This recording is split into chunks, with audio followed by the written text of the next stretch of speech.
अच्छे होंगे। आइए चर्चा कर लेते हैं आज के टॉपिक पर। और आज का जो टॉपिक है वो है धातु। कौन सा टॉपिक है? धातु है। धातु से जितने भी परीक्षाओं में पूछे गए महत्वपूर्ण प्रश्न है वो सारे प्रश्नों का संग्रह किया गया है और उन प्रश्नों को हम आपको एक साथ बता देंगे सभी। और वे प्रश्न भी हैं जो प्रीवियस परीक्षाओं में पूछे गए हैं और वे प्रश्न भी हैं जो आगे पूछे जाएंगे। तो आइए चर्चा कर लेते हैं कि वो कौन कौन से और कैसे हैं। सबसे पहले हम धातु के बारे में चर्चा करेंगे। किसके बारे में? जो धातु है ये क्या है, कैसे कैसे क्या होता है। तो देखिए मेरे भैया, जो धातु है, इस धातु पहले तो देखो किसे कहते हैं कि जो इलेक्ट्रॉन त्याग करके, अरे इलेक्ट्रॉन का त्याग करके मेरे भैया और धनायन बनाने की प्रवृत्ति रखते हैं। क्या रखते हैं? धनायन बनाने की प्रवृत्ति रखते हैं। क्या कहलाते हैं? धातु कहलाती हैं। और जो धातु होती है उन धातुओं में सुचालकता, कठोरता, तन्यता, आघात वर्तीनता गुण पाया जाता है। कौन कौन कौन से? एक तो सुचालकता का गुण। धातुओं में सुचालकता, कठोरता, कठोरता, तन्यता और आघात वर्धनीयता। कौन सा? आघात वर्धनीयता का गुण पाया जाता है मेरे भाई। अब देख लिए क्या क्या चीज है। जो सुचालकता है, यानी सुचालक बोले तो विद्युत के जो सुचालक होते हैं सबसे ज्यादा सुचालक एजी। अरे कुछ भाई हिंदी मीडियम से होते हैं तो इसीलिए इसे मैं वैसे लिख देता हूं चांदी।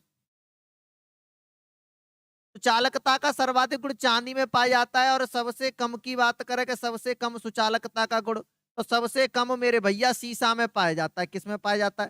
शीशा में पाया जाता है। यानी जो पीबी है उसमें सबसे कम सुचालकता का गुण होता है और सबसे ज्यादा सुचालकता गुण चांदी में पाया जाता है। लेकिन अगर सबसे ज्यादा कठोरता की बात करें तो सबसे ज्यादा जो कठोर हमारी धातु है वो टंगस्टन है। क्या है? अरे सबसे ज्यादा कठोर धातु टंगस्टन है। लेकिन अगर दूसरी सबसे कठोर धातु पूछे, अरे दूसरी यानी सेकंड सबसे कठोर धातु पूछे तो सेकंड सबसे कठोर धातु प्लेटिनियम है। कौन सी है? सबसे कठोर धातु प्लेटिनियम है। सेकंड नंबर पर, पहले पर कौन सी है? पहले पर आपकी टंगस्टन है, दूसरी प्लेटिनियम है। इस प्लेटिनियम को सबसे महंगी धातु, अरे सबसे महंगी धातु बोल दो या फिर सफेद धातु भी कहा जाता है। क्या कहा जाता है? महंगी धातु या फिर सफेद धातु कहा जाता है। किसको? टंगस्टन को कहा जाता है मेरे भैया। लेकिन सबसे ज्यादा देखो ये तन्यता और सुचाल आघात वर्धनीयता क्या है? आघात वर्धनीयता और ये तन्यता देखो ऐसी तत्व जिनको तार के रूप में फैला दे उस गुण को कहलाता है क्या? तन्यता। और आघात वर्तन जिस धातु को हथौड़े से पीट पीट करके चादर के रूप में फैला दे। किसके रूप में? हथौड़े से पीट पीट करके चादर के रूप में फैला दे, वो आघात वर्धनीयता कहलाता है। लेकिन मेरे भैया जो तन्यता और आघात वर्धनीयता ये दोनों गुण सर्वाधिक सोना में पाए जाते हैं। किसमें पाए जाते हैं? सोना में पाए जाती हैं। लेकिन और चर्चा करती हैं कि जो द्रव है, और चर्चा करें कि जो द्रव धातु है, कौन सी धातु? अरे द्रव धातु किसे कहती है? तो द्रव धातु आपकी पारा है। कौन सी है? द्रव धातु आपकी पारा है। लेकिन सबसे हल्की, इधर चर्चा कर लेते हैं कि सबसे जो हल्की धातु है, अरे सबसे हल्की धातु आपकी लिथियम है। कौन सी है? लिथियम। सबसे हल्की धातु लिथियम है। जबकि सबसे भारी की बात करें, सबसे जो भारी धातु है वो है आपकी ओस्मियम। कौन सी है? ओस्मियम है। लेकिन मेरे भैया अगर बात करें कि प्रकृति की सबसे भारी धातु, प्रकृति की सबसे भारी धातु की बात करें तो वो यूरेनियम है। क्या है? यूरेनियम है। जबकि जो टाइटेनियम होती है, जबकि जो टाइटेनियम है कौन सी है? अरे जो टाइटेनियम है, इस टाइटेनियम को मेरे भैया रणनीति की धातु कहा जाता है। किसकी? अरे रणनीति की धातु। कई बार प्रश्न पूछा गया है कि रणनीति की धातु किसे कहती है? तो वो टाइटेनियम को कहा जाता है। किसे कहा जाता है? टाइटेनियम को रणनीति की धातु कहती हैं। जबकि जो पी ब्लॉक है आपका, अरे पी ब्लॉक का जो 13वां वर्ग है, कौन सा वर्ग? 13वां वर्ग है। इस सब वर्ग को सिक्का धातु कहा जाता है। क्या कहा जाता है? सिक्का धातु कहा जाता है। लेकिन मेरे भैया अगर आपसे प्रश्न पूछे कि वह कौन सा धातु है जिसे चाकू से, अरे चाकू से आसानी से काट सकते हैं, तो वो आपका एक तो सोडियम है। क्या है? आपका सोडियम और जो पोटेशियम धातु है, सोडियम और जो पोटेशियम धातु है इनको चाकू से आसानी से काटा जा सकता है। सोडियम को मिट्टी के तेल में कहाँ डुबो कर रखते हैं? अगला प्रश्न देखो कि सोडियम को मिट्टी के तेल में डुबोकर रखा जाता है, कहाँ रखा जाता है? मिट्टी के तेल में डुबोकर रखा जाता है। इन दोनों धातुओं को चाकू से आसानी से काट सकते हैं, लेकिन जो पोटेशियम है, इस पोटेशियम की बात करें तो प्याज और जो लहसुन होते हैं, अरे प्याज और क्या होते हैं, प्याज और जो लहसुन है, इन प्याज और लहसुन से जो कड़वाहट आती है, गंध नहीं मेरे भैया, जो गंध की बात करें वो तो सल्फर होता है, अधातु है। लेकिन कड़वाहट की बात करें, कई की बात करें, जो कड़वाहट कड़वे होती हैं, ये किसके कारण होते हैं? ये आपके पोटेशियम के कारण होते हैं। किसके कारण होते हैं? अरे पोटेशियम के कारण इनकी कैसी होती है? कड़वाहट होती है। किसमें? प्याज और लहसुन में। लेकिन आइए और देख लेते हैं, प्याज और लहसुन में तो कड़वाहट का कारण हो गया, लेकिन प्याज और लहसुन के बाद में बात करें, प्याज और लहसुन के बाद में कड़वाहट के बारे बाद में बात करें तो जो मानव है, अगर प्रश्न पूछे कि जीवित मानव में कौन सी धातु है, तो वो आपकी मैग्नीज धातु सर्वाधिक पाई जाती है। कौन सी? मैग्नीज धातु सर्वाधिक पाई जाती है। जबकि हीमोग्लोबिन में, किसमें? अगर हीमोग्लोबिन की बात करें तो मेरे भैया जो हीमोग्लोबिन है, इसमें आयरन धातु सर्वाधिक होती है। जबकि जो क्लोरोफिल है, अरे जो क्लोरोफिल है, क्लोरोफिल किसमें पाई जाती है? पत्तियों में पाई जाती है। जो क्लोरोफिल है, इसमें मैग्नीशियम, ध्यान से देखेंगे, अरे ध्यान से देखेंगे अपनी डिस्प्ले पर मेरे भैया, ये तो है मैग्नीशियम। क्या है? मैग्नीशियम है, जो किसमें पाई जाती है? क्लोरोफिल में पाई जाती है। जबकि मानव में मैग्नीज है। कौन सी है? अरे मानव में मैग्नीज है। हीमोग्लोबिन में आयरन पाई जाती है। हाँ भैया बिल्कुल, सिगरेट की पन्नी में टिन और चॉकलेट में निकल। अरे इधर लिख दूं, ले मेरे भैया, पापा की परी चॉकलेट मांग रही, और चॉकलेट में कौन सी धातु? निकिल धातु। कौन सी धातु पाई जाती है? निकिल धातु पाई जाती है। अब आइए कुछ धातुओं पर क्या कर लेते हैं, कुछ धातुओं पर चर्चा कर लेते हैं। अब वो धातु कौन कौन सी है? अब देखो, सबसे पहले चर्चा करते हैं हम किस पर? आपके लोहे पर करते हैं। कौन सा धातु? अरे लोह धातु।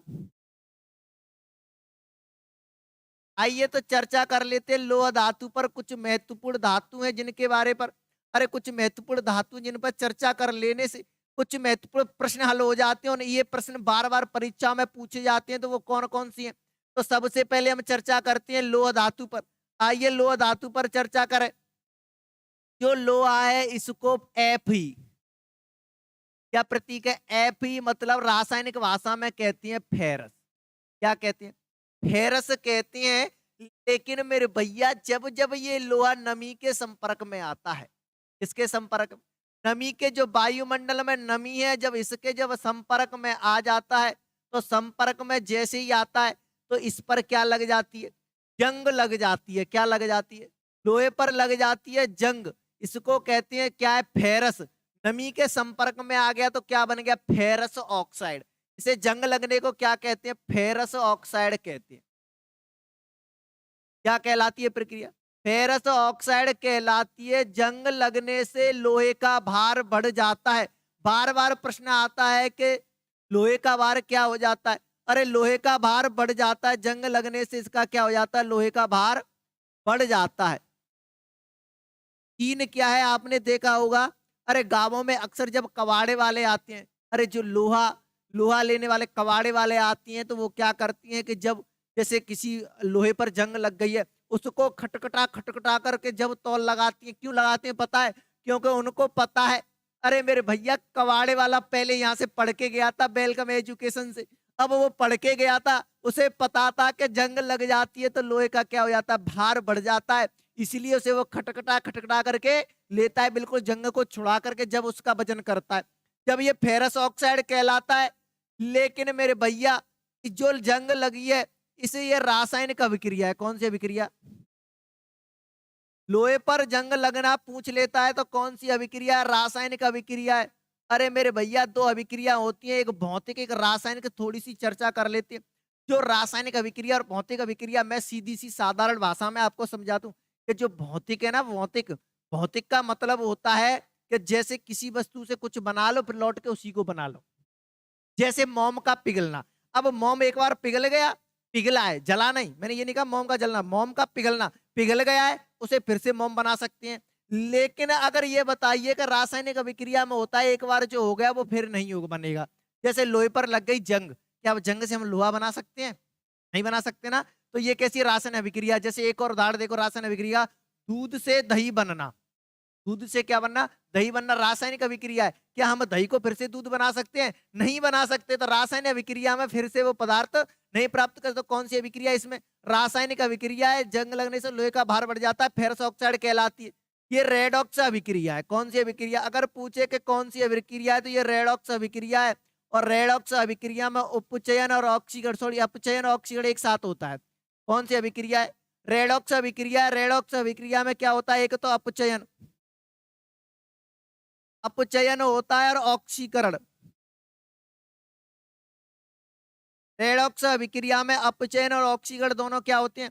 साथ साथ होती हैं। लेकिन जब लोहे को, इस लोहे को जंग से बचाने के लिए, इस लोहे को मेरे भैया जंग से बचाने के लिए जो परत चढ़ाई जाती है उस परत को कहते हैं जस्तीकरण।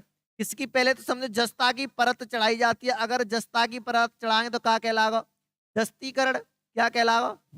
जस्तीकरण कहलागा। या फिर हम उस पर क्या करती हैं? लेप कर देती हैं, तो यसद लेपन। क्या कहलाएगा? यसद लेपन भी कहलाएगा। और इसे इंग्लिश में गैल्वेनाइजेशन कहती हैं। लेकिन ऐसे कैसी लिखा मिल जाता है ये गैल्वेनाइजेशन। यानी अगर आप पूछे प्रश्न के लोहे को जंग से बचाने के लिए किसकी परत चढ़ाई जाती तो जस्ता की चढ़ाई जाती, जिसे जस्तीकरण या फिर यसद लेपन या फिर गैल्वेनाइजेशन कहा जाता है। लेकिन मेरे भैया एक मोस्ट इंपोर्टेंट प्रश्न देखो।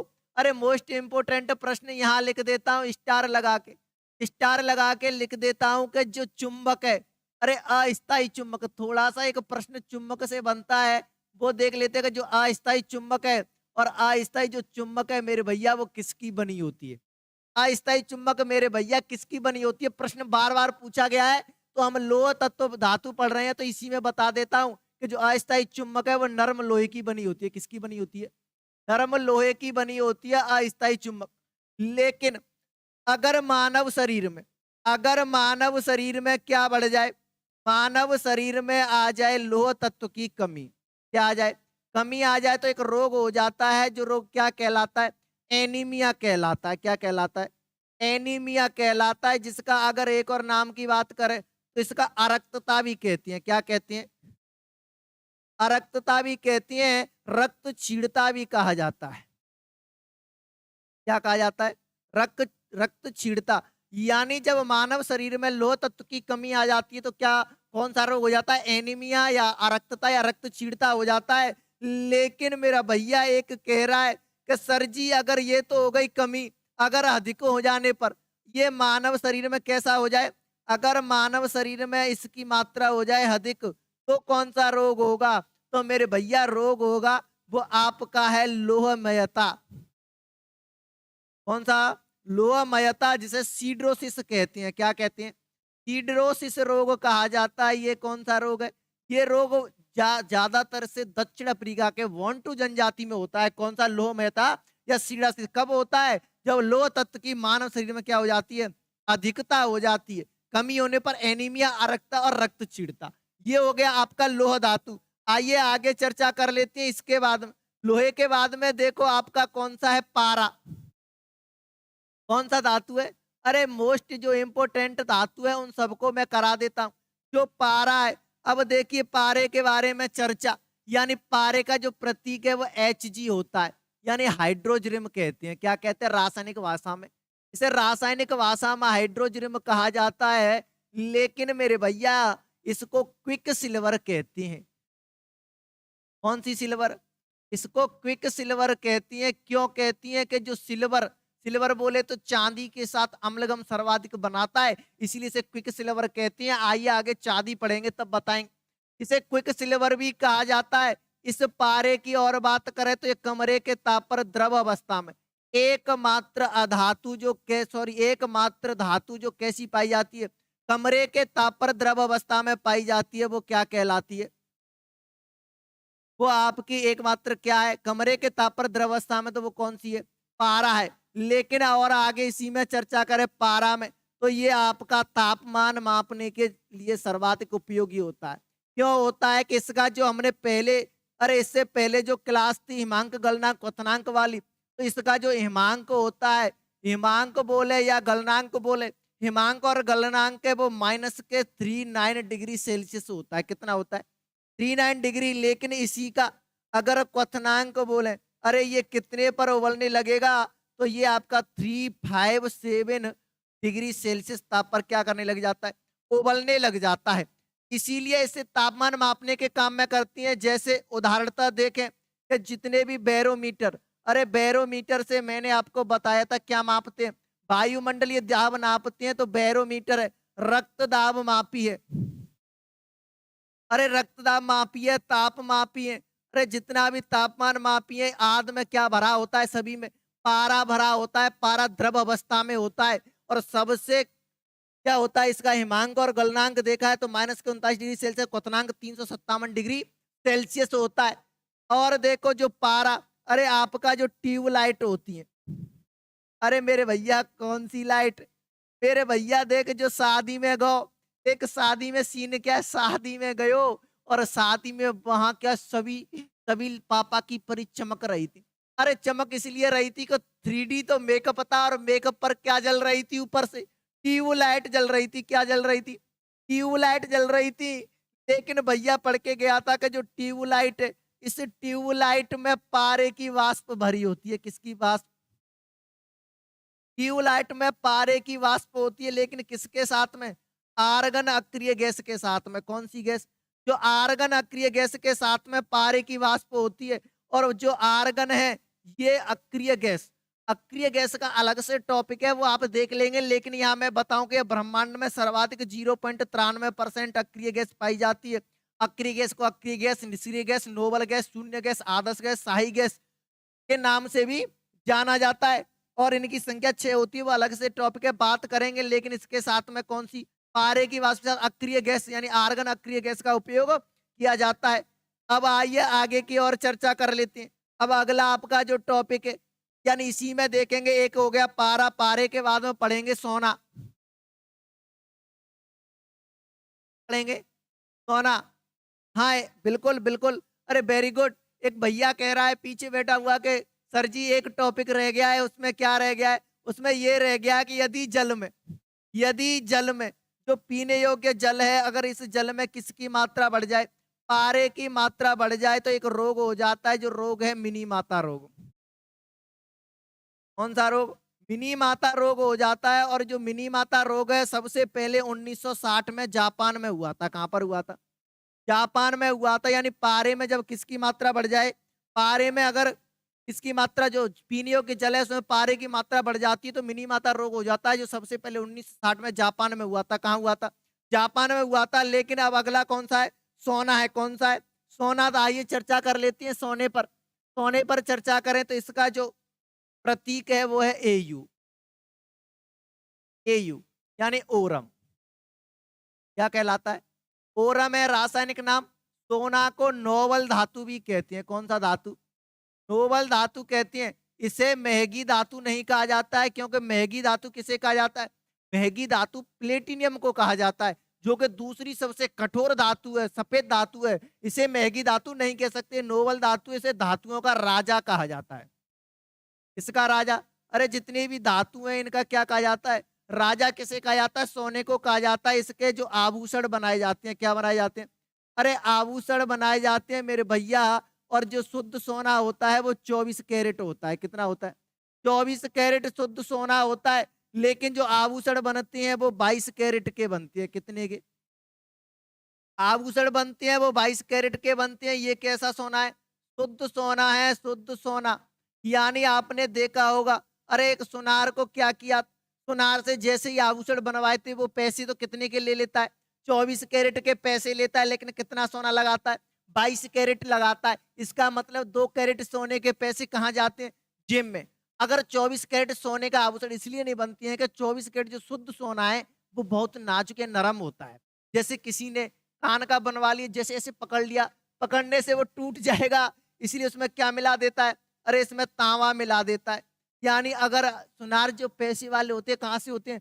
तांबे के पैसे लेती है, तांबे के कितने पैसे लेती है, वो भी सोने की रेट में। यानी जो 22 कैरेट सोना है उससे क्या बनते हैं, आभूषण। अगर आपसे पूछे कि जो 75% अगर सोने की बात करें तो उसमें 18 कैरेट होता है। कितना होता है, अरे 18 कैरेट। बाकी तुम गणना कर सकती हैं मैथ से कि 100% बराबर कितना है, 24 है, तो 75% बराबर कितना होगा, तो 18। और निकाल लो ऐसे। अब आइए और देखिए, लेकिन मेरे भैया एक पर क्या नहीं थे, अरे शादी में जा रहे थे, शादी का सीजन चल रहा था, आभूषण नहीं थे सोने के। अब सोने के आभूषण नहीं थे तो उन्होंने क्या किया था कि एक सोने जैसी, बिल्कुल सोने जैसी एक धातु है और उसका नाम है आयरन पायराइट्स। क्या नाम है, मतलब लोहा। और लोहे पर क्या लगा दिया, ऊपर से झोल। अब देखिए इस आयरन पायराइट्स का पूरा मैटर, इसमें क्या किया, सोने के जो झोलता आयरन पायराइट्स का, इसने एक बना दिया। ये गई वहां का, मुझे शादी में जाना है, बोले शादी में जाना है, हाँ कि शादी में जाना है, लेकिन मेरे पास क्या नहीं है, आभूषण नहीं है बने की, तो ले मैं तुझे ये लर देता हूँ, ये पहन के जाओ। अब मेरे भैया जी जी पहन गई लर, और पहन के पूरी शादी में सबसे आगे है, जी जी मैं तो लर नहीं थी, नहीं लेके आई है, बिल्कुल लेके आई हूँ। लेकिन भैया एक बार पहन गई, दूसरी बार पहन के गई तो याते का चलेगो, कलर चलेगो। और कलर चलेगो तो सब कैसे कह रही, अरे जी तो झूठो सोनो है, कैसो सोना है, ये तो झूठा सोना है। कैसा सोना, झूठा, यानी झूठा सोना है, यानी तो हम क्या बनाए दे, मूर्ख बनाए दे। क्या बनाए दे, मूर्ख बनाए दे। तो अगर आपसे पूछे कि झूठा सोना या फिर मूर्खों का सोना किसे कहती है, तो वो आयरन पायराइट्स है। क्या है, आयरन पायराइट्स। यानी जी जी तो पहन के गई, कह रही हम नहीं लेके आए हैं, पूरे 25,000 की बनी है, लेकिन वापस का चले हो, कलर चले होगा, तो सब लोग क्या कह रहे हैं, ये तो झूठ बोल रही है, कैसा सोना है, झूठा सोना है। और ये तो कैसे, यानी मूर्ख बना दे, तो मूर्खों का सोना कहा जाता है। लेकिन मेरे भैया अब जी जी के दिमाग में आई, अरे भैया दुकानदार के पास गई, बोले ले कैसी दे दिए तेने, बोले क्यों, अरे यहाँ पे कलर चले होगो, ऐसी दे जहाँ पे कलर नहीं जावे, कहा नहीं जावे कलर। तो भैया ने अब की पकड़ाई दी रोल्ड गोल्ड की, कहीं की पकड़ाई दी, अरे रोल्ड गोल्ड के आभूषण पकड़ा दिए थे, और कहा था कि जाओ अब इसमें से नहीं जाएगा, तो कृत्रिम सोना, जी कैसा सोना है, अरे कृत्रिम सोना की बात करें तो जो कृत्रिम सोना है वो रोल्ड गोल्ड का बना होता है, ध्यान रखना मेरे भैया। किसका बना होता है, रोल्ड गोल्ड का कृत्रिम सोना होता है। लेकिन अगर बात करें इसी में के हरा सोना, के हरा सोना किसे कहती है, तो हरा सोना बांस को कहा जाता है। किसे कहा जाता है, बांस को। जबकि काला सोना की बात करें, काला सोना की बात करें तो काला सोना एक तो पेट्रोलियम पदार्थ, पेट्रोल नहीं पेट्रोलियम पदार्थ, और इसके साथ में अफीम, इसको, अरे अफीम को और पेट्रोलियम पदार्थ को काला सोना। जबकि अगर पूछे कि द्रव सोना किसे कहते हैं, तो द्रव सोना आपका पेट्रोल को कहा जाता है। किसको कहा जाता है, पेट्रोल को। दोनों में अंतर देखो, द्रव सोना पेट्रोल, पेट्रोलियम पदार्थ पूछे तो काला सोना या फिर अफीम को हरा सोना किसे कहते हैं, बांस को कहा जाता है। जबकि कृत्रिम सोना रोल्ड गोल्ड को, और झूठा सोना मूर्ख सोना आयरन पायराइट्स को कहा जाता है। अब देखिए नेक्स्ट, अब नेक्स्ट इसी में और देख लेते हैं चांदी। धातु चल रहे हैं, धातु में और क्या देख लेते हैं, अरे चांदी देख लेते हैं। एक मेरा भैया था, वो बार बार एक बात कहता था कि सर जी बस ये सब चीजें, लेकिन एक याद नहीं रहता है, जो ये लिखाते हैं तुम HGAU, ऐसे याद नहीं होती है। तो उससे मैं बताऊं ऐसे याद करती है। जब चांदी है तो चांदी, भैया की शादी है कि क्या कह रही तुम्हें पता है, ए जी सुनते हो, ए जी सुनते हो, मुझे चांदी की पायल चाहिए, ए जी सुनते हो, मुझे क्या चाहिए, चांदी की पायल। यानी इसे क्या कहते हैं, एजी कहा जाता, नहीं सिल्वर अर्जेंटिम। अब देखो चांदी का क्या है, जो चांदी है इसका सबसे पहले उपयोग देख मेरे भैया के, जो मिठाई है, अरे मिठाई पर वर्क के रूप में, किसके रूप में, वर्क के रूप में। आपने देखा होगा कि मिठाई के पीछे एक परत लगी रहती है, वो किसकी लगी रहती है, वो चांदी की लगी रहती है। जैसे कहीं ए जी सुनती हो, मुझे मिठाई चाहिए, तो मिठाई पे बरक के रूप में क्या होता है, चांदी लगी होती है। और देखो अगर मेरे भैया इस चांदी की इस चांदी को कहते हैं सिल्वर। अगर इसकी अभिक्रिया हमने किससे करा दी? क्लोरीन से। किससे करा दी? क्लोरीन से करा दी। जब इसकी अभिक्रिया क्लोरीन से कराई थी तो एक गैस बनी थी जिसका नाम था फास्जीन। क्या नाम था? फास्जीन। और इस फास्जीन गैस का उपयोग किया गया था प्रथम विश्व युद्ध में। याद रखना कि प्रथम विश्व युद्ध में कौन सी गैस का उपयोग किया गया था?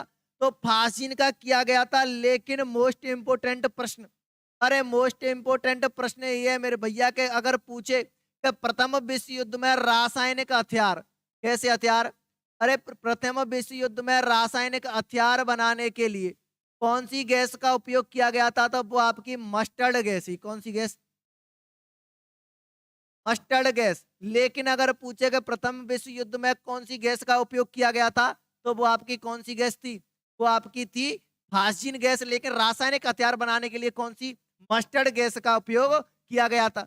अब देखिए आगे, चांदी की जब अभिक्रिया किससे कराई थी हमने? इससे। लेकिन जब चांदी की अभिक्रिया अगर अंडे से करा दी जाए, अगर एक भैया था कि चांदी की चम्मच से क्या खा रहा था? अंडा खा रहा था। क्या खा रहा था? अंडा खा रहा था। और अंडा खाया तो मेरे भैया इसमें से चांदी हो गई नष्ट। क्या हो गई? चांदी हो गई नष्ट। क्यों हो गई थी? क्योंकि मेरे भैया जो अंडा है वो कैल्शियम का बना होता है। और जो चांदी है, जो चांदी से अभिक्रिया करती है तो